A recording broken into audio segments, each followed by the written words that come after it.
పవన్ కళ్యాణ్ గారు, రవితేజ గారు కోలీవుడ్లో సూపర్ హిట్ అయిన సినిమా రీమేక్లో కలిసి పనిచేయడానికి రెడీ అయినట్టు సమాచారం. ఇప్పటికే పవన్ కళ్యాణ్ గారు పలు వేరే భాషల్లో హిట్ అయిన సినిమాలను తెలుగులో రీమేక్ చేస్తున్నారు. ఈ నేపథ్యంలో వకీల్ సాబ్ చేసి బ్లాక్ బాస్టర్ హిట్ అందుకున్నారు. అంతేకాకుండా మలయాళంలో సూపర్ హిట్ అయిన మూవీ అయ్యప్పనం కోశియం రీమేక్ రానోతో కలిసి చేస్తున్న విషయం అందరికీ తెలిసిందే.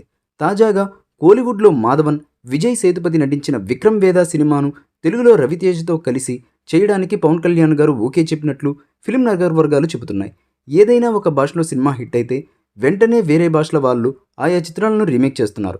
అంతేకాదు ఈ రీమేక్లు సూపర్ హిట్ అవ్వడమే కాదు, నిర్మాతలకు కాసుల వర్షం కూడా కురిపిస్తున్నాయి. కాబట్టి గత కొన్నేళ్లుగా అన్ని ఇండస్ట్రీస్లో కథల కొరత చాలా ఉంది. అందుకే రీమేక్ మూవీస్ ఇంట్రెస్ట్ చూపిస్తున్నారు మన స్టార్స్.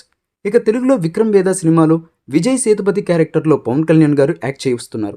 మాధవన్ పాత్రలో రవితేజ చేయబోతున్నట్టు సమాచారం. పుష్కర్ గాయత్రి దర్శకత్వం వహించిన ఈ సినిమాను తెలుగు రీమేక్ను ఎవరు డైరెక్ట్ చేస్తారనేది ఆసక్తికరంగా మారింది. అయితే ఈ చిత్రాన్ని వకీల్ సాబ్ ఫేమ్ శ్రీరామ్ వేణు దర్శకత్వంలో దిల్ రాజు నిర్మించబోతున్నట్టు సమాచారం. విక్రమార్కుడు, బేతాళుడు కథాంశం ఆధారంగా ఈ సినిమాను తెరకెక్కించారు. ఇప్పటికే పవన్ కళ్యాణ్, రవితేజల fan made posters social media viral అవుతున్నాయి. ముందుగా ఈ రీమేక్ను వెంకటేష్లతో, నాగార్జునతో రీమేక్ చేస్తున్నట్టు వార్తలు వచ్చాయి. ఆ తర్వాత రానా వెంకటేష్లతో అనుకున్నారు. ఆ తర్వాత రానా రవితేజలతో అన్నట్టు వార్తలు వచ్చాయి.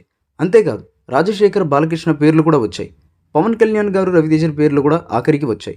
ఫైనల్గా ఇప్పుడు పవన్ కళ్యాణ్ గారు, రవితేజ గారు ఈ సినిమా రీమేక్లో నటించబోతున్నట్టు వార్తలు వినిపిస్తున్నాయి. ప్రస్తుతం పవన్ కళ్యాణ్ గారి చేతిలో ఓ 4 ప్రాజెక్టులు లైన్లో ఉన్నాయి. మరోవైపు రవితేజ చేతిలో కూడా ఒక 3 ప్రాజెక్టులు ఉన్నాయి.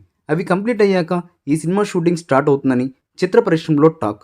మరి పవర్ స్టార్ పవన్ కళ్యాణ్ గారు, రవితేజ ఈ మల్టీ స్టారర్ ప్రాజెక్టుకు ఓకే చెబుతారా లేదా అనేది చూడాలి. ఇప్పటికే బాలీవుడ్లో ఈ రీమేక్ను తెరకెక్కించడానికి రెడీ అవుతున్నారు. చూశారు కదా, ఈ వీడియో కనుక మీకు నచ్చినట్లయితే లైక్ చేయండి, షేర్ చేయండి, కామెంట్ చేయండి.